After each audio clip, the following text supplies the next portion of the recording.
السلام علیکم ورحمۃ اللہ وبرکاتہ۔ ان الحمد للہ والصلاۃ والسلام علی رسول اللہ، اما بعد۔ محترم ناظرین اکرام، آج کے درس میں ہم حدیث کی مشہور کتاب مشکات المصابیح کی کتاب النکاح پڑھیں گے۔ کتاب النکاح کتاب کا لغوی معنی ہے، یہ کتبہ یکتب کتبہ سے مشتق ہے، جس کا معنی ہوتا ہے جمع کرنا اور ملانا۔ ان المصنفین، مؤلفین یعنی جو مؤلف ہیں اور مصنفین ہیں، وہ جب کوئی کتاب یا باب تو ان کے یہاں اس کا معنی ہوتا ہے مسائل کا ایسا مجموعہ جو مستقل حیثیت کا حامل ہو، چاہے وہ کئی انواع یعنی مختلف ابواب پر مشتمل ہو یا نہ، یعنی مسائل کا ایسا مجموعہ جو مستقل حیثیت کا ہو اور اس میں کئی انواع یعنی مختلف ابواب ہوں یا مختلف ابواب نہ۔ دوسرا لفظ اس میں ہے النکاح۔ نکاح کا لغوی معنی حافظ بن حجر رحمہ اللہ نے بیان فرمایا الضم والتداخل، یعنی اس کا معنی ہے ملانا اور ایک دوسرے سے مل جانا، الضم والتداخل۔ قال فرا کہتے ہیں، مشہور لغوی کہتے ہیں النکاح اسم الفرد کفر استعماله فی الوطی یسمى به العقد لکونه سببه۔ فرا کہتے ہیں کہ نکاح یہ نکحن سے ہے، جس کا معنی عورت کی شرمگاہ، اور اس کا استعمال زیادہ تر جماع کے معنی میں ہوتا ہے اور عقد کے معنی میں اس لیے ہوتا ہے کیونکہ یہی جماع کا سبب ہے۔ اسی طرح سے اس کا حقیقی معنی کیا ہے نکاح کا اور مجازی معنی کیا ہے، اس کے درمیان میں علماء نے اختلاف کیا ہے۔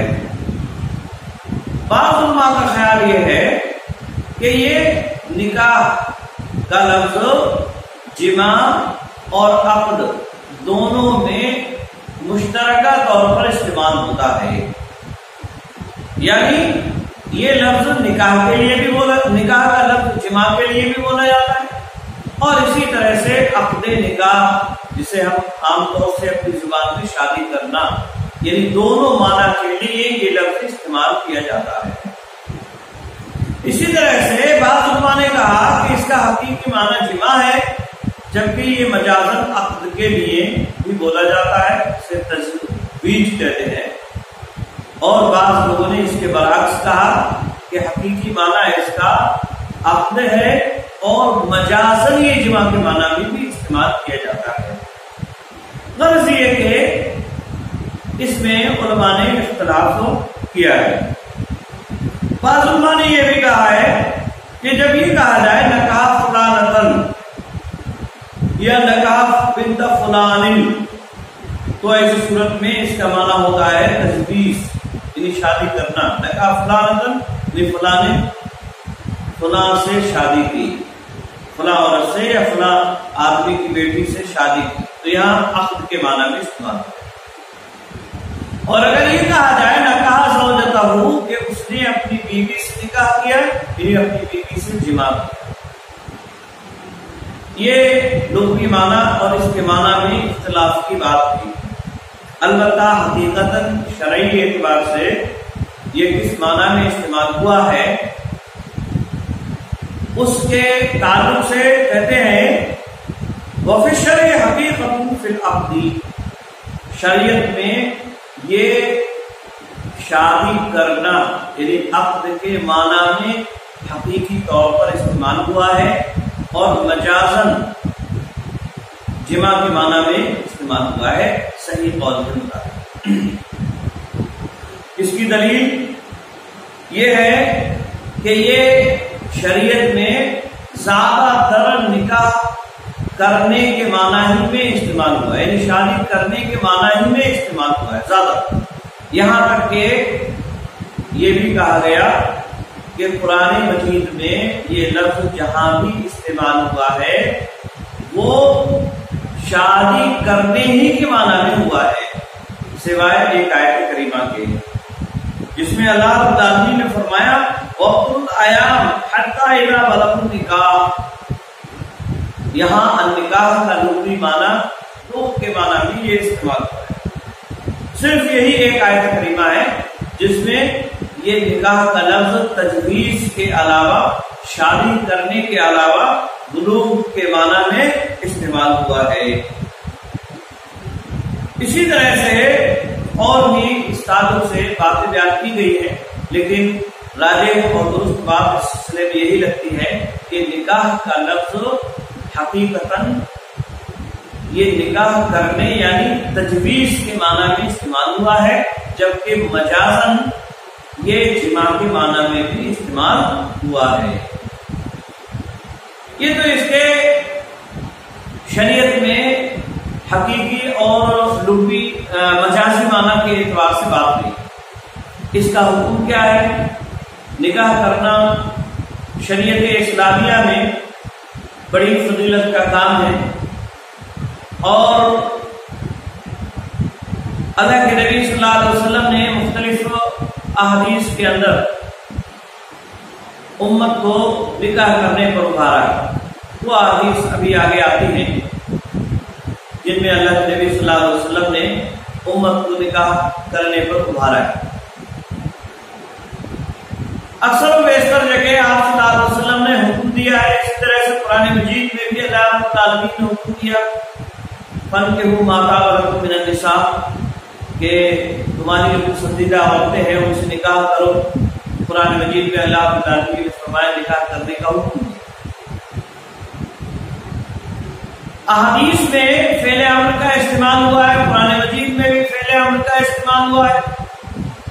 اس کے انہی ظاہری معنی کو مد نظر رکھتے ہوئے بعض معنی داؤد ظاہری وغیرہ جو مشہور علماء اکرام میں سے ہیں انہوں نے کہا کہ نکاح کرنا واجب فرض عین، جبکہ بعض دوسرے علماء نے کہا ہے فرض کفایہ ہے، بعض لوگ مستحب مانتے.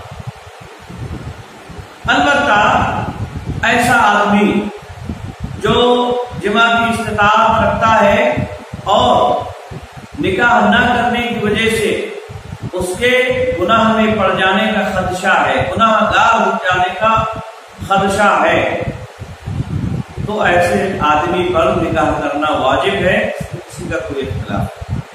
اسی طرح سے ایک وہ بیوی کے حقوق ادا نہیں کر سکتا ہے نہ مالی اعتبار سے نہ جسمانی اعتبار سے، تو ایسے آدمی کے لیے نکاح کرنا درست نہیں ہے.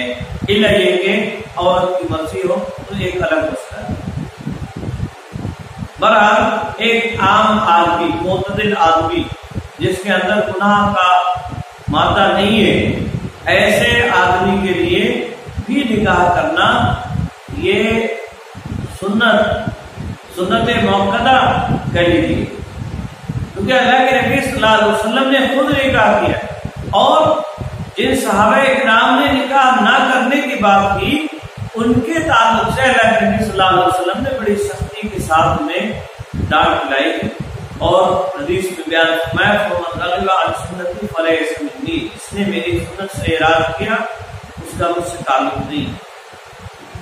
تو ایک معتدل آدمی کے لیے جو گناہوں سے بچا ہوا ہے اس آدمی کے لیے بھی نکاح کرنا کم از کم سنت موقدہ ہے، لہذا نکاح کرنا چاہیے.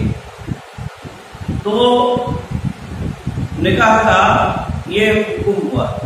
اب آئیے حدیث دیکھتے ہیں. پہلی حدیث کتاب نکاح کی حضرت عبداللہ بن مسعود رضی اللہ تعالیٰ عنہ سے بیان کی ہے. حضرت عبداللہ بن مسعود رضی اللہ تعالیٰ عنہ بیان فرماتے ہیں ان عبداللہ بن مسعود رضی اللہ تعالیٰ عنہ انه قال قال رسول اللہ صلی اللہ علیہ وسلم یا معاشر الشباب من استطاع منکم الباءۃ فلیتزوج فإنه أغض للبصر وأحسن للفرج ومن لم يستطع فعليه الصوم فإنه له وجاء۔ حدیث آپ کے سامنے ہے۔ اللہ کے نبی صلی اللہ علیہ وسلم نے نوجوانوں کی جماعت کو خطاب کرتے ہوئے فرمایا، یا معاشر الشباب، معاشر جماعت کو کہتے ہیں، اور ایسی جماعت اس سے مراد ہوتی ہے جس میں ایک ہی وصف کے لوگ شامل ہوں، جیسے جماعت نوجوانوں کی جماعت، یا اسی طرح سے بوڑھوں کی جماعت، گنہگاروں کی جماعت، نیکوکاروں کی جماعت۔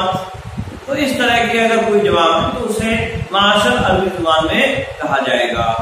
اور شباب یہ شابن کی جمع ہے، اور شابن کا جو اصلی معنی ہے وہ الحرکت والنشاط، چستی پھرتی ان کے اندر ہوتی ہے، اسی بنیاد پر انہیں شاب کہا جاتا ہے۔ اور شاب سے مراد کون ہے؟ وہ آدمی جو بالغ ہو گیا ہو اور 30 سال سے اوپر کا نہ، ایسے آدمی کو شاب کہا جاتا ہے۔ تو ایسے آدمی کو جو بالغ ہو چکا ہے، 30 سال سے ابھی اوپر کا نہیں ہے، ایسے لوگوں کے لیے اللہ کے نبی صلی اللہ علیہ وسلم نے یہاں خطاب فرمایا اور انہیں مخاطب کیا۔ کیا فرمایا آپ صلی اللہ علیہ وسلم نے؟ یا معاشر الشباب، اے نوجوانوں کی جماعت، من استطاع منکم الباءۃ، جو تم میں استطاعت رکھتا ہے، الباءۃ، الباءۃ کے اندر مختلف لغات ہیں۔ الباءۃ جیسا کہ ابھی پڑھا گیا، اسی طرح سے الباءۃ،